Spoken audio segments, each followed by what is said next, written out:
Je vais te dire quelque chose qu'on t'a probablement interdit de penser. Quelque chose qui contredit tout ce qu'on t'a appris sur la bonté, le succès et la morale. Les braves gens ne font pas fortune. Pas de temps en temps. Jamais. Et avant que ton esprit ne commence à chercher des exceptions pour protéger tes convictions. Laisse-moi te montrer quelque chose qui va changer ta vision du monde à jamais. Une étude massive, avec plus de 3 millions de participants, a analysé la relation entre la personnalité et la réussite financière. Sophie Dubois et Jean Leclerc, de l'Université de Cambridge, voulèrent savoir s'il existait réellement un lien entre être trop gentil et avoir des difficultés financières. Ce qu'ils ont découvert a confirmé exactement ce que Machiavel observait il y a 500 ans. Les personnes les plus aimables, les plus serviables, celles qui font passer les besoins des autres avant les leurs, rencontrent systématiquement plus de difficultés financières que leurs pairs moins scrupuleux. Ce n'est pas une coïncidence, ce n'est pas la malchance, c'est une loi naturelle que personne ne t'a enseignée. Machiavel a écrit que la bonté sans calcul est une faiblesse déguisée en vertu. Et la science moderne vient de prouver qu'il avait raison. Mais attends, parce que ça devient encore plus gênant. L'étude a révélé quelque chose de crucial sur la raison pour laquelle les braves gens perdent. Ce n'est pas qu'ils soient moins intelligents. Ce n'est pas qu'ils travaillent moins. C'est qu'ils accordent moins d'importance à l'argent. Les personnes aimables considèrent que l'argent est moins important. Et cette attitude les conduit à prendre des décisions financières qui les pénalisent à long terme. Réfléchis-y. Pendant que la personne calculatrice négocie son salaire avec fermeté, la personne naïve accepte la première offre pour ne pas paraître cupide. Pendant que le stratège investit du temps à construire des relations qui lui profitent, le brave type dépense son énergie à aider les autres sans rien attendre en retour.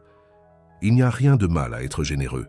Le problème, c'est d'être généreux sans stratégie, parce que la générosité sans calcul, c'est simplement se livrer à ceux qui sont plus que disposés à te prendre toutes. Les chercheurs sont allés plus loin et ont découvert quelque chose d'encore plus troublant. Cette relation entre la bonté et les difficultés financières est beaucoup plus forte chez les personnes à faible revenu. Jean Leclerc a expliqué que toutes les personnes aimables ne courent pas le même risque de rencontrer des difficultés.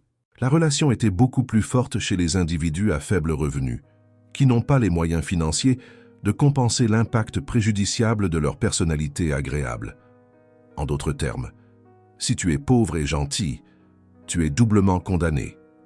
Ta bonté t'empêche de mieux négocier, et ton manque de ressources t'empêche d'absorber les pertes que ta bonté engendre. Machiavel comprenait que le monde ne récompense pas les intentions, il récompense les résultats. Et les résultats viennent de ceux qui comprennent les règles du jeu, pas de ceux qui refusent d'y jouer par moralité. Maintenant, je vais te raconter quelque chose sur la mécanique réelle du pouvoir qui contredit tout ce qu'on t'a appris. Dans chaque interaction sociale, il y a un jeu invisible qui se déroule, un jeu d'intérêt, de stratégie et de positionnement. La plupart des braves gens ne savent même pas qu'ils jouent, et cette ignorance les condamne à perdre encore et encore. Les psychologues qui étudient le comportement stratégique ont développé quelque chose appelé le quotient stratégique, QS. C'est une mesure de ta capacité à anticiper les mouvements des autres et à agir en conséquence. Le test a été publié dans Frontiers in Psychology et mesure 2 dimensions cruciales, l'empathie stratégique et la lucidité. L'empathie stratégique, c'est ta capacité à comprendre ce que les autres pensent, ce qu'ils veulent, ce qu'ils craignent, ce qui les motive. La lucidité, c'est ta capacité à prendre des décisions optimales basées sur cette compréhension. Les personnes avec un QS élevé ne sont pas nécessairement plus intelligentes, elles sont plus conscientes. Elles comprennent que chaque conversation a un sous-texte, que chaque faveur a un coût caché, que chaque relation a une dynamique de pouvoir. Et elles agissent en fonction de cette compréhension, au lieu d'agir en fonction d'illusions sur la façon dont le monde devrait fonctionner. La personne naïve croit que si elle donne suffisamment, elle finira par recevoir. Mais le stratège sait que donner sans établir d'attente de réciprocité ne fait qu'entraîner les autres à prendre sans rendre. Machiavel a écrit que les hommes oublient plus vite la mort de leur père que la perte de leur héritage. Ce qu'il disait, c'est que la nature humaine est fondamentalement égoïste. Pas parce que les gens sont mauvais, mais parce que nous avons évolué ainsi pour survivre. Le brave type ignore cette vérité et en subit les conséquences. Le calculateur l'accepte et prospère. Mais voici la partie que personne ne te dit sur le fait d'être stratégique. Être calculateur ne signifie pas être cruel, ne signifie pas manipuler les autres pour ton bénéfice exclusif. Cela signifie comprendre les règles réelles du jeu social et agir en conséquence. Le meilleur négociateur n'est pas le plus agressif. C'est celui qui comprend le mieux ce que l'autre partie veut et structure l'accord pour que les deux gagnent, mais en s'assurant qu'ils gagnent un peu plus. Le meilleur leader n'est pas celui qui domine les autres. C'est celui qui comprend les motivations de chaque personne et les aligne avec des objectifs qui lui profitent également. Le meilleur stratège n'est pas le plus machiavélique au sens négatif. C'est le plus conscient des jeux de pouvoir et le plus habile à les naviguer. La différence entre le brave type qui perd et le stratège qui gagne, ce n'est pas la morale, c'est la conscience. Et cela m'amène à quelque chose que la recherche sur la triade noire a révélé récemment. Des chercheurs en psychologie ont étudié 3 traits de personnalité qui sont traditionnellement considérés comme négatifs: le narcissisme, la psychopathie et le machiavélisme. Une étude publiée dans Frontier in Psychology en 2025 a examiné comment ces traits affectent le succès professionnel dans le contexte du travail sud-africain. Ce qu'ils ont trouvé remet en question les notions conventionnelles sur l'éthique et le succès. Les personnes avec des niveaux modérés de machiavélisme, pas extrêmes, mais modérés, ont tendance à atteindre plus fréquemment des postes de direction. Elles font état d'une plus grande satisfaction dans leur carrière et montrent un comportement plus proactif envers leurs objectifs professionnels. Les chercheurs Cui et Zhang ont trouvé une relation positive entre le machiavélisme et le comportement proactif de carrière. Ils ont fait valoir que leurs résultats confirment que les individus caractérisés par le machiavélisme sont motivés par l'avancement de leur carrière. Je ne suis pas en train de suggérer que tu deviennes un psychopathe, mais les données montrent quelque chose de gênant. Un peu de calcul stratégique, un peu de distance émotionnelle, un peu de concentration sur tes propres intérêts, produit de meilleurs résultats que la bonté pure. Le problème, c'est qu'on t'a enseigné que tout degré d'intérêt personnel est de l'égoïsme, que prioriser tes besoins est moralement répréhensible, que les braves gens gagnent toujours à la fin. Mais c'est un mensonge conçu pour te maintenir docile. Machiavel, ce vieux renard, il avait bien vu que les braves gens ne font pas fortune, hein? Il remarquait que ceux qui prêchent à la bonté absolue sont rarement les plus tendres avec leurs prochains. Souvent, ce sont même les plus calculateurs. Les institutions qui vous serinent que la bonté suffit sont généralement dirigées par des individus qui ont compris, eux, les règles du jeu. Ils vous vendent une histoire qui les arrange, pendant qu'ils opèrent selon des règles totalement différentes. Pensez à l'abbé Pierre, prêchant l'humilité, pendant que l'Église amassait des richesses, ou à Bernard Tapie, parlant de services publics, pendant qu'il accumulait le pouvoir et les magouilles, ou encore à un patron du CAC 40, célébrant le travail d'équipe, pendant qu'il maximise sa propre rémunération. Ce ne sont pas forcément des hypocrites, simplement, ils ont compris quelque chose que vous ignorez peut-être, que le monde fonctionne selon des règles différentes de celles qu'on vous a enseignées, et que seuls les naïfs jouent en suivant les règles que les autres ignorent allègrement. Il y a une autre étude que vous devez absolument connaître avant de continuer. Des chercheurs comme Sophie Dubois et Jean Leclerc ont analysé la relation entre le sexe, la personnalité et les salaires. Leurs conclusions ont été, disons, révélatrices. Les hommes désagréables gagnent significativement plus que les hommes agréables. La différence était plus marquée chez les hommes, parce qu'être désagréable chez un homme est perçu comme de la fermeté et du leadership, tandis qu'être agréable est perçu comme de la faiblesse. Un peu cliché, mais bon. Les chercheurs expliquaient que les hommes désagréables sont vus comme des négociateurs coriaces, qui ne céderont pas facilement, tandis que les hommes agréables sont vus comme des personnes manquant de confiance et de conviction. Ce n'est pas de la justice, ça, c'est la réalité. et vous pouvez vous lamenter sur l'injustice, ou vous pouvez vous y adapter. Machiavel écrivait que celui qui souhaite maintenir sa position doit apprendre à ne pas être bon et utiliser cette aptitude selon ce que la situation exige. Il ne faisait pas l'apologie de la méchanceté, Il reconnaissait simplement que la bonté constante est une stratégie perdante, dans un monde où les autres ne jouent pas avec les mêmes règles. Maintenant, je vais vous donner le cadre de pensée qui sépare ceux qui gagnent de ceux qui perdent dans le grand jeu social. Le premier principe, c'est ce que j'appellerais la loi de la réciprocité calculée. La personne naïve donne librement, en espérant que l'univers lui rende l'appareil. Les stratèges, lui, donnent de manière sélective à des personnes susceptibles de rendre l'appareil et à des moments où la valeur de sa générosité sera bien retenue. Il ne s'agit pas d'être pingre, il s'agit d'être intelligent quant à l'endroit où vous investissez votre énergie limitée. Machiavel conseillait d'être généreux avec modération, parce que la générosité excessive épuise vos ressources et vous force, à terme, à être avare ou à tomber dans la ruine. Mieux vaut être vu comme prudent que commencer généreux et finir désespéré. Pas con, La personne naïve dit oui à tout parce qu'elle veut plaire. Les stratèges disent non à la plupart des choses pour pouvoir dire oui à ce qui compte vraiment.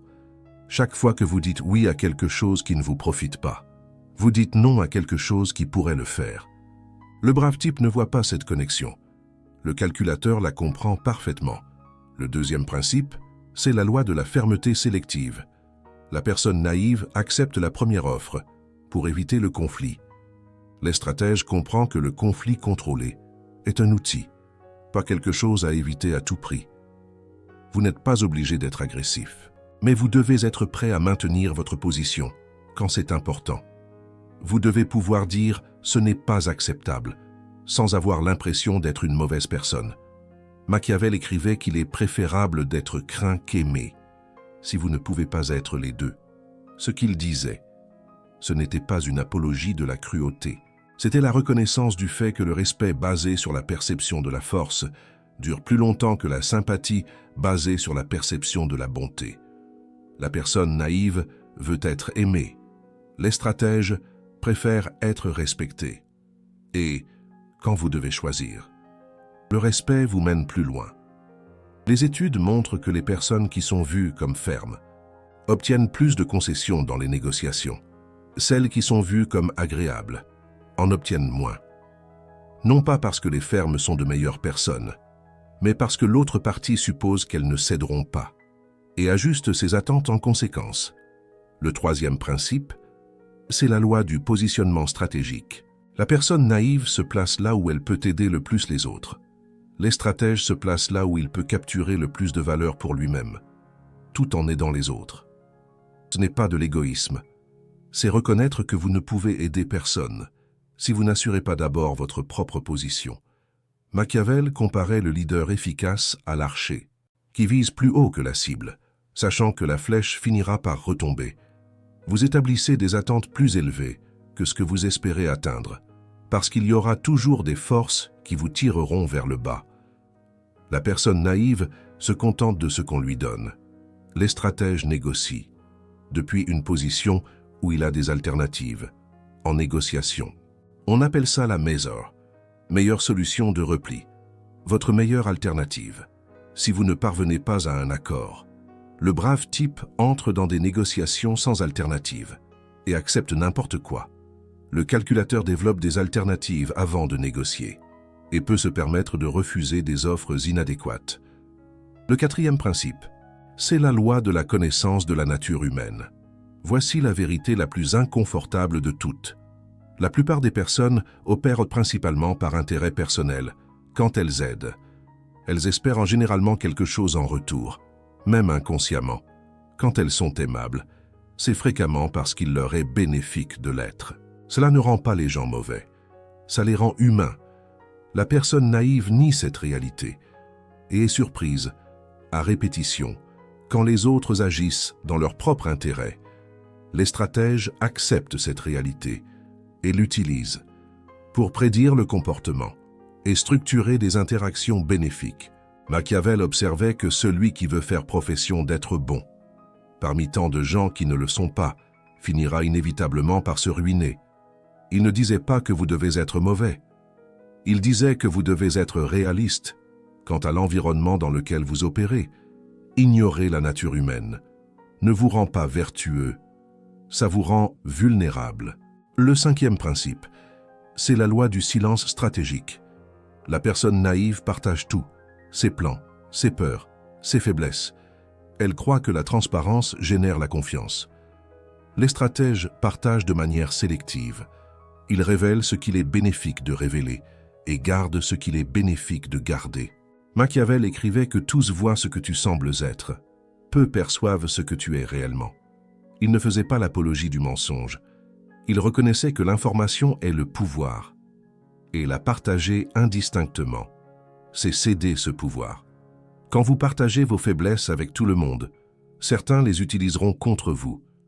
Quand vous révélez vos plans avant de les exécuter, certains travailleront à les saboter. Quand vous exprimez chaque émotion, certains apprendront exactement comment vous manipuler. Le brave type croit que l'ouverture totale est une vertu. Le calculateur comprend que l'ouverture stratégique est la sagesse. Il y a un sixième principe, que peu mentionnent, mais que Machiavel considérait comme fondamental. C'est la loi de la patience stratégique. La personne d'une bonté excessive attend des résultats immédiats de sa bonté. Elle espère une gratitude instantanée. Elle est frustrée lorsque ses actions ne sont pas reconnues immédiatement. C'est un peu comme Jean-Pierre qui, après avoir aidé tout le monde au bureau, s'étonne que personne ne l'invite à boire un verre après le travail. Les stratèges, lui, comprend que le pouvoir se construit lentement, que les investissements les plus rentables sont ceux qui mûrissent avec le temps, que la patience calculée produit de meilleurs résultats que la bonté impulsive. C'est l'art de semer aujourd'hui pour récolter dans quelques années, comme un bon viticulteur bordelais qui sait qu'il faut du temps pour obtenir un grand cru. Machiavel observait que les hommes échouent presque toujours par impatience. Quand la fortune leur sourit, ils veulent tout exploiter immédiatement. Quand elle leur est adverse, ils désespèrent au lieu d'attendre le moment propice. Un peu comme ces joueurs de loto qui, après avoir gagné une petite somme, veulent la rejouer immédiatement et finissent par tout perdre. Le brave type donne aujourd'hui en espérant recevoir demain. Quand il ne reçoit pas, il se sent trahi. Il se dit « Mais enfin, après tout ce que j'ai fait pour eux », le calculateur investit aujourd'hui en sachant que le retour peut venir dans des années. Il structure ses actions pour que le bénéfice éventuel soit supérieur au coût immédiat. C'est un peu comme placer son argent dans un plan d'épargne retraite. On ne voit rien venir pendant des années, mais au final, on récolte les fruits de sa patience. Cette patience n'est pas de la passivité. C'est un positionnement actif pour un futur où tu auras plus de pouvoir, plus de ressources, plus d'options. Imaginez un joueur d'échecs qui sacrifie une pièce pour mieux contrôler le centre du jeu. Le septième principe est peut-être le plus difficile à accepter. C'est la loi de la sélectivité dans les relations. La personne d'une bonté naïve croit qu'elle doit traiter tout le monde de la même manière, que la bonté doit être universelle et inconditionnelle. C'est un peu comme ces parents qui pensent qu'il faut donner la même chose à tous leurs enfants, sans tenir compte de leurs besoins spécifiques. Les stratèges comprennent que tes ressources de temps, d'énergie et d'attention sont limitées et que les investir dans des personnes qui ne réciproquent pas, c'est les gaspiller. C'est comme donner du caviar à un âne. Ça ne sert à rien. Machiavel était brutalement clair à ce sujet. Il écrivait qu'un prince sage doit choisir des hommes sages pour son conseil et leur donner la liberté de lui dire la vérité, mais seulement sur ce qu'il leur demande. Ce qu'il disait, c'est que même la vérité doit être filtrée. Même les relations proches doivent être soignées stratégiquement. C'est un peu comme choisir ses amis. On ne va pas se confier à n'importe qui. Le bon samaritain se laisse entourer par qui veut être près de lui. Le calculateur s'entoure de ceux qui apportent de la valeur, tout en gardant ses distances avec ceux qui ne font que le drainer.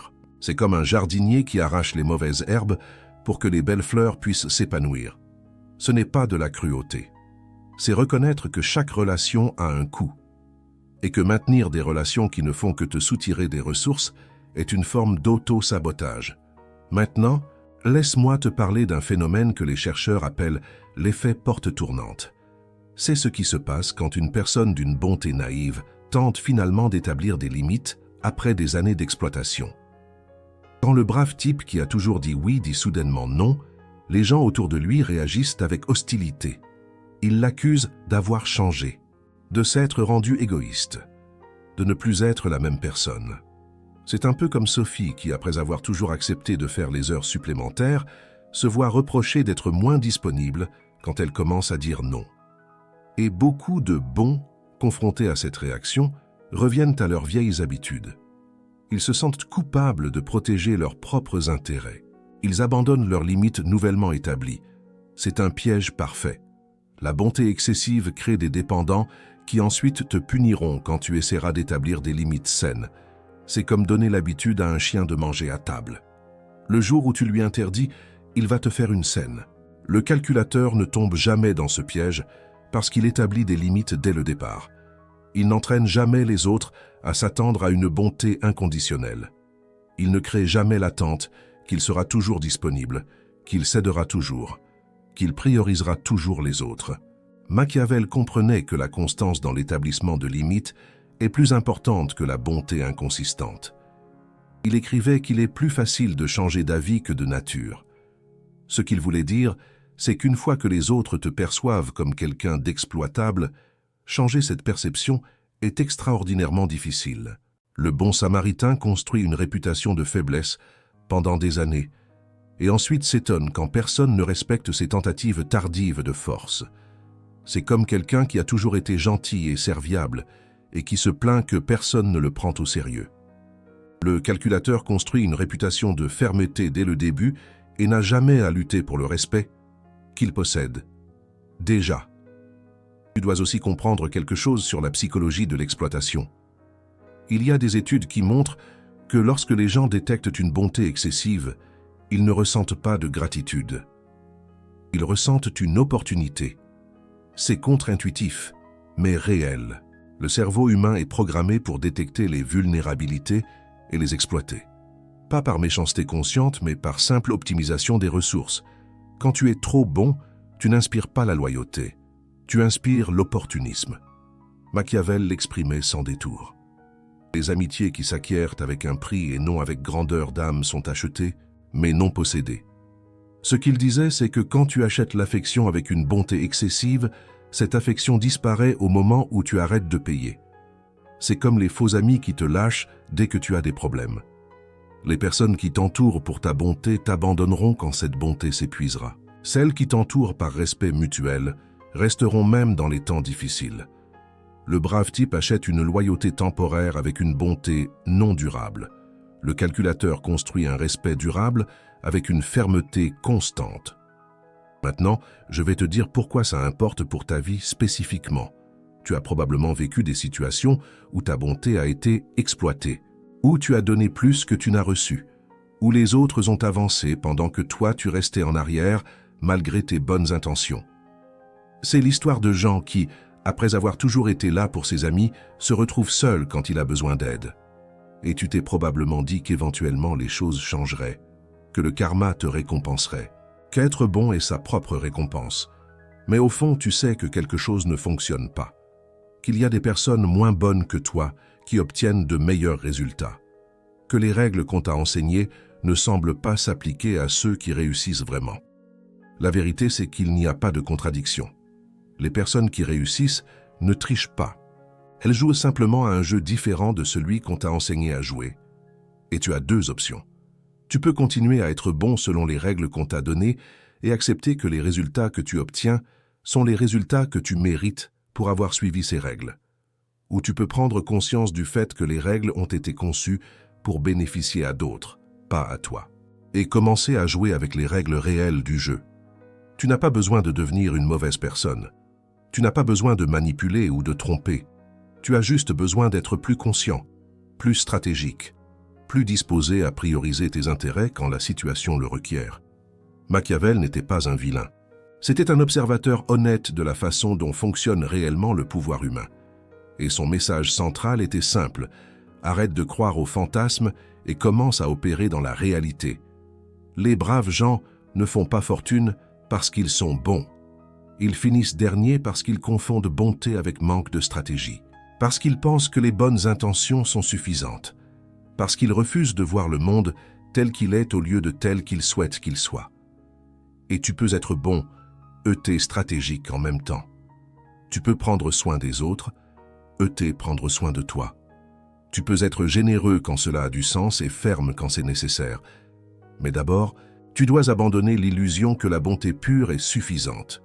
Parce que dans un monde où les autres calculent, la seule bonté qui survit est la bonté avec stratégie.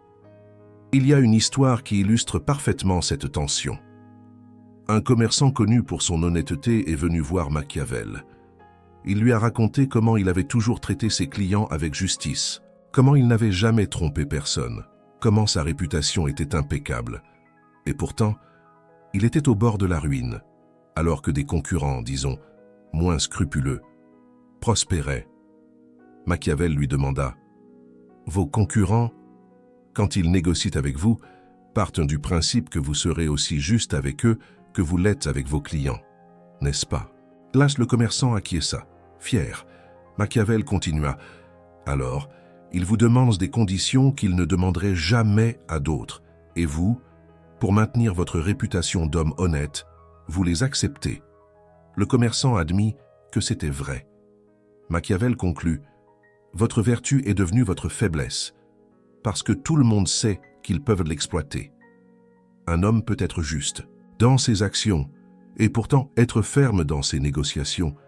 Ce n'est pas contradictoire, mais vous avez confondu justice et soumission, et c'est cela qui vous détruit.